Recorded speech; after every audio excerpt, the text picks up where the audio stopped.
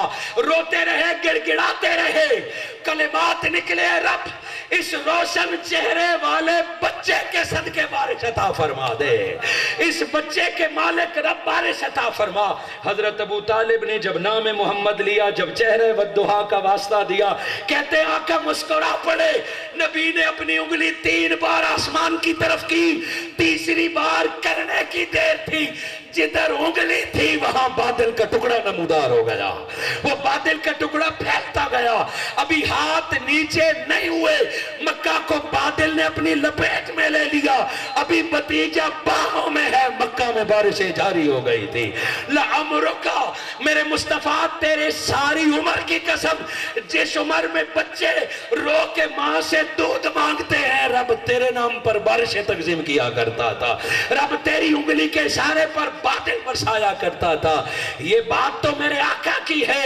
اور اے نادان, ارے ناداں، ایک چچا جو کافر ہے اس کی انگلی کا اشارہ تو مانتا ہے؟ ابو طالب کو تو دیکھ، کعبے کو بھی مان رہا ہے، کعبے کے خدا کو بھی مان رہا ہے، اور خدا کے محبوب کا واسطہ بھی دے رہا ہے۔ یہ حضرت ابو طالب نے ایک بعد میں قصیدہ لکھا اور یہ سارا واقعہ اسی میں درج فرمایا ہے کہ کس طرح لوگ میرے پاس آئے۔ سو مجھ سے پوچھتے جائیں، لَأَمْرُکَ، میرے مصطفیٰ تیرے بچپن کے ایک ایک دن کی قسم۔ حضرت حلیمہ فرماتی ہیں کہ کبھی احمد مجتبیٰ نے کپڑوں میں پیشاب اور پخانہ نہیں فرمایا۔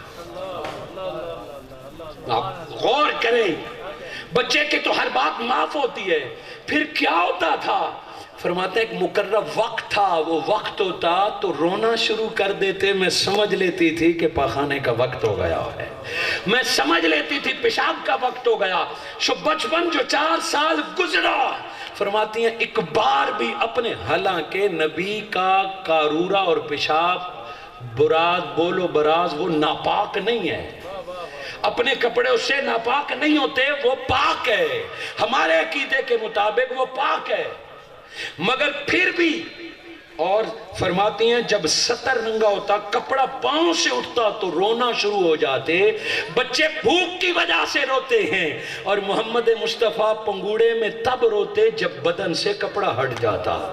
آپ کے چچا حضرت عباس فرماتے ہیں میں حیران ہو گیا، کہتے ہیں ایک دن غسل کے لیے چشمے کو پر لے گئے، ابھی آقا کی عمر 5-6 سال، چشمے پر لے گئے غسل کے لیے، جب آقا دھوتی باندھ کر غسل کر رہے تھے تو چچا جان نے دھوتی کھینچی، کیسے دھو لوں؟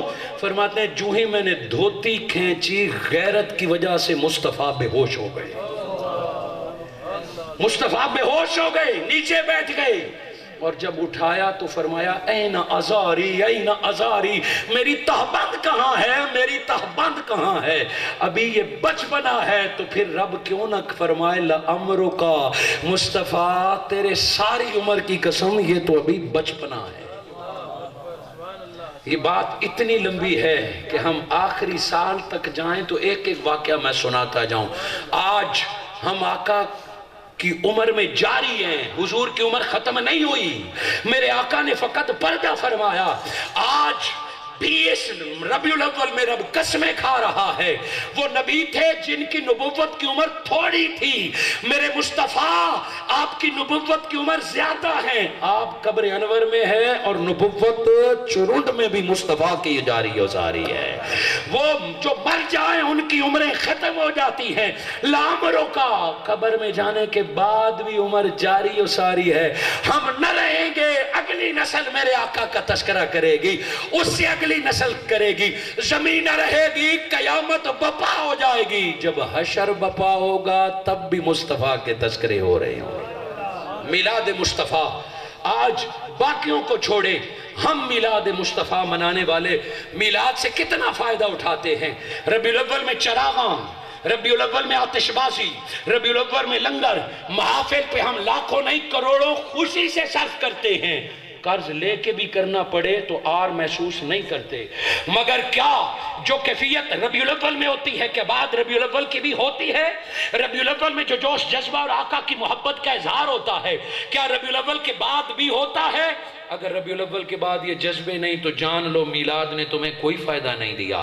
رب رحمتیں عطا فرما دے، وہ رحمان ہے، مگر ربیع الاول میں 5 لاکھ محفل پہ لگا دوں، ربیع الاول کے بعد میری نماز نہ ہو، قضا ہو جائے، ربیع الاول میں محفل درود سجا دوں، اور ربیع الاول کے بعد میں کبھی قرآن کو ہاتھ نہ لگاؤں، تو چے معنی دارد؟ ربیع الاول انسانی حالات بدلنے کے لیے ہے، رب نے اپنا محبوب دیا تاکہ انسان کا حال بدل جائے، کال بدل جائے۔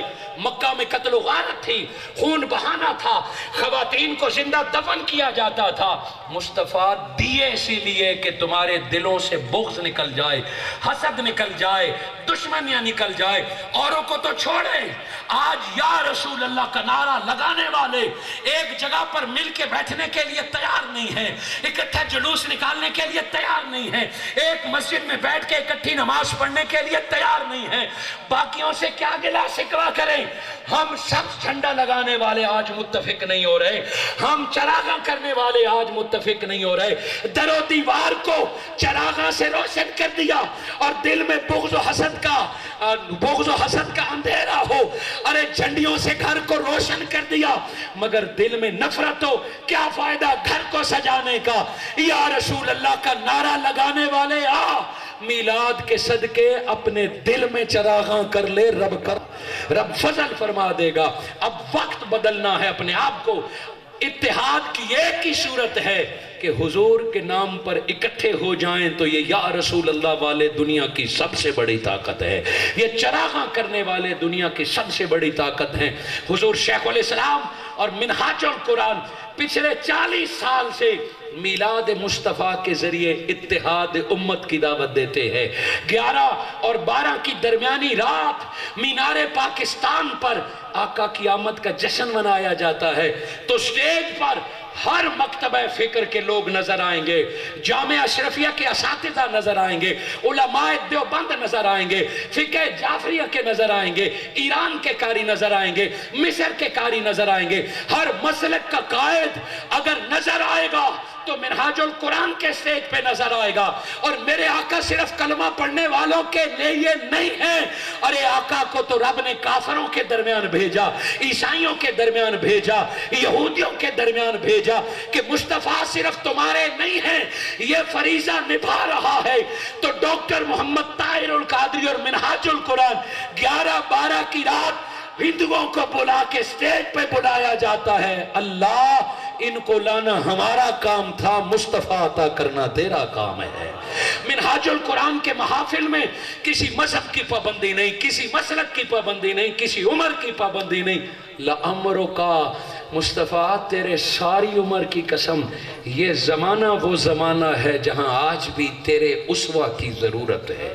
میں اپنی گفتگو کو ادھورا چھوڑتا ہوں، وگرنہ میری گفتگو اور عمر عزیز کا آخری حصہ یہ تھا کہ قبر انور میں جانے کے بعد آقا چرنڈ والوں سے کیسے مخاطب ہوتے ہیں، میلاد والوں کو کیسے جانتے ہیں، قبر انور میں جانے کے بعد مدینہ آنے والوں کی میزبانی مصطفیٰ کیسے فرماتے ہیں، اور چرنڈ میں بننے والی قبر میں آقا اپنا گھونڈ اٹھا کے زیارت کیسی عطا فرماتے ہیں۔ یہ اسی عمر کا حصہ تھا، مگر اہلیان چرنڈ کی سماعتوں کی نظر اگلا حصہ پھر کبھی صحیح اگلی بار ملیں گے تو یاد کرانا آپ کا کام ہے۔ لَعَمْرُکَ، یہ آقا کے ظاہری 63 برس کا ہم نے مختصر سا تذکرہ کیا۔ برادر ظہیر صاحب،